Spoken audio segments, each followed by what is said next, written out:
As the negotiations continued, I found myself studying Gary in a way I never had before. This man who'd raised me, who'd taught me to ride a bike and helped with homework and attended school plays. But underneath it all, he'd been systematically destroying my relationship with my father for his own selfish reasons. The worst part was realizing how good he was at it. The way he'd isolated us from Dad while making himself look like the hero. The way he'd convinced my mother that cutting contact was for my own good. The way he'd made me feel guilty for even asking about my father. It was psychological warfare disguised as family values. "I want to understand something," I said during a break in negotiations. "Why? Why go to all this trouble? Why not just let me have a relationship with my dad?" Gary looked at me with something between pity and disgust. "Because you don't understand how the world works. Your father would have filled your head with ideas about how I wasn't good enough, how your mother should have stayed with him. He would have poisoned you against us. So instead, you poisoned me against him? I protected this family. You protected yourself. You were threatened by the idea that I might love someone else, that I might figure out you weren't the saint you pretended to be." The negotiations continued until nearly midnight. In the end, Gary agreed to return what he could immediately and set up a payment plan for the rest. In exchange,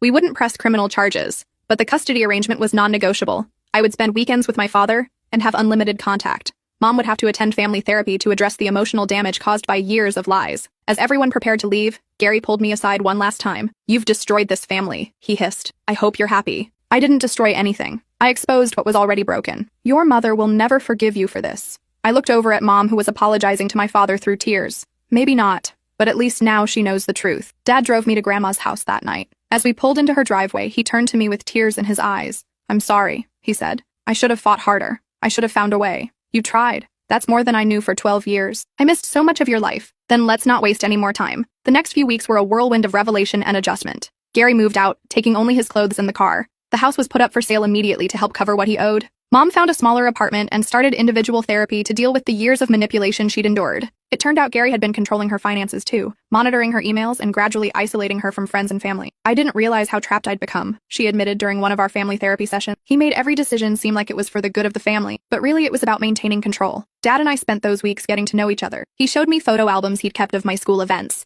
pictures taken from a distance because he wasn't allowed closer. He'd kept every newspaper clipping mentioning my name, every program from school plays he'd watched from the back row. "I was there for your science fair in 6th grade, he said, pointing to a photo of me standing next to my volcano project. "You were so proud when it actually erupted. I looked for you in the crowd," I admitted. "Gary said you probably didn't care about stuff like that. I cared about everything. Every game, every recital, every award ceremony. I just had to watch from the shadows."